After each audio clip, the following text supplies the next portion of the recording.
Okay, folks, this is Han Solo. This is my first time actually doing something on the GDC.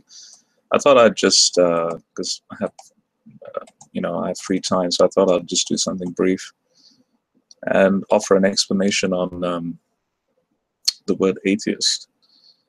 So I was recently seeing the interaction between G-Man and Steve McRae, and I am completely confused on the definitions that G-Man was proposing.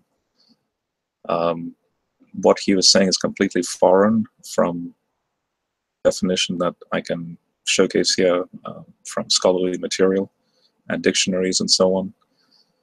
And yeah, I just thought, might as well just make if there's a platform that I can make quick videos like this, I can just do something with the resources that I have and showcase how it was used specifically in the Bible as well, which would ironically defend what Steve McRae was trying to communicate, or pretty much any of the atheists in the GDC community.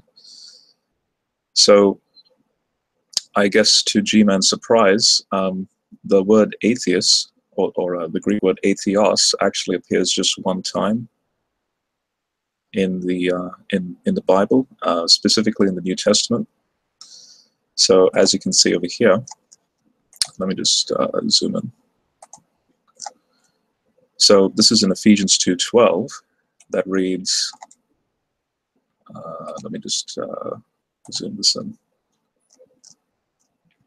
So Paul's writing to the Gentiles in Ephesus, and he basically says that notice the parallelism. He speaks about the difference between Jews and non-Jews, and at the time it was a derogative term. The foreskin in the Greek, literally the foreskin. Translations today soften the translation. They say the uncircumcised in relation to those who were without the foreskin, or the circumcised, which would be the Jew. And so at one time you Gentiles were called the circumcised. At one time you were without the Messiah. At one time you were strangers, and so on. And then he ends by saying, you Gentiles were in the world without God. And so in the Greek, the word is atheos, or atheoi, I should more precisely say. But the lemma has atheos in it. And as you can see in this interlinear, the word is godless. So you were, without God. You didn't believe in a God. There's in your thinking, in your worldview, you had no concept of God. You had no rational reason to believe in God. All these terms flow when you start thinking of the word. And so here, for example, in the Theological Dictionary in the New Testament, an entire corpus on what the word actually means. There's at least 1, 2, 3, 4, 5, 6. There's at least 7 different uses of the word in antiquity. And so what I'll do is I'll read from the abridged version,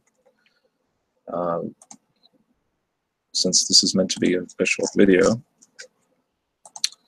So this is the same dictionary, but it's an abridged version. And so atheos, there were 7 basic forms of atheism in antiquity. 1, the practical atheism of the ignorant, careless, and hedonistic. 2, the secularized religion of the state cult. 3, belief in fate. 4, metaphysical reinterpretation of beliefs. 5, religious doubt. 6, defiance of the omnipotent God. 7, any denial of God or gods. And so Jews and Christians are accused of atheism by polytheists, because the Jews and the Christians would deny the existence of other gods, or reject the other gods. Here's a scholarly commentary on Ephesians. It's one of my favorite, actually, by Marcus Barth. He specifically on that verse in Ephesians, he says the following: Um, so without God. So in Greek, one single word, the adjective atheos, describes the ultimate reason for and the darkest aspect of the Gentiles' former state or status. The Greek word atheos, from which the English atheist is derived.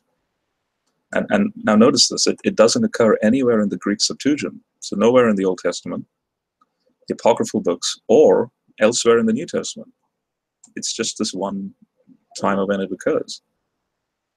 It denotes either a person not believing in a deity, or an impious despiser of law and tradition, or a God-forsaken man. And so these multiple meanings made it possible for the term to be liberally used in manifold polemics, and on it goes. Let's see here. Now notice this. This is, let's see how early Christians would use the term. So this is in the Ante-Nicene Fathers. This is Clement of Alexandria. So we're talking, let's see, yeah, we're talking 2nd century AD, so 153 AD onwards. And notice in the translation, the word is used atheos there. So to see how Clement is, he then who is persuaded that God is omnipotent and has learned the divine mysteries from his only begotten Son, an atheos, for he is an atheist who thinks that God does not exist. So this completely contradicts, G-Man and his definition of atheism. And because this is Clement of Alexandria, of all people, he is an atheist who thinks that God does not exist. Another one would be from Lactantius. This is in the 3rd century period. So let me just zoom in a little bit. So he says, let me just read from, say, let's read from, say, over here. So therefore, in taking away providence, he also denied the existence of God. Now, notice he will use specifically the word atheist later down in this. And by the way, the Ante-Nicene Father material is written in Greek, so this is the translation of the Greek. So notice he's already making a point that they deny the existence of God. But when he openly acknowledged the existence of God, at the same time he also admitted his providence. For the one cannot exist at all or be understood without the other. But in those latter times in which philosophy had now lost its vigor, there lived a certain Diogaris of Milos, who altogether denied the existence of God, and on account of this sentiment was called atheist, or the word atheos in the Greek. So all these definitions in antiquity is completely consistent with what the GDC is proposing. It's nonsensical to say otherwise. And I don't know what else to say. I mean, this, I could just go on and on, but it would just become boring.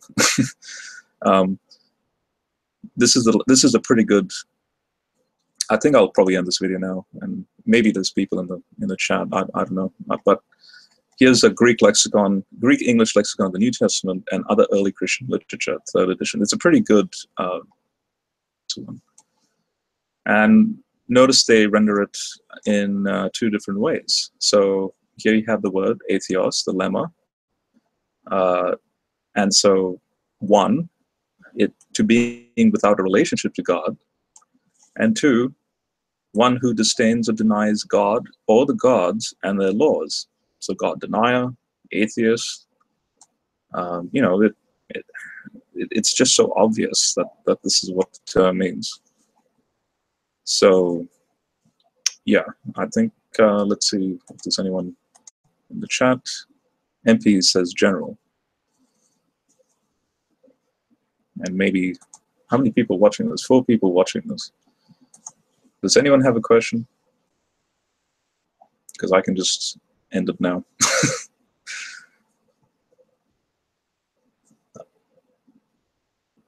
So, Okshiwawa says, atheism is the denial of the existence of God. Yeah.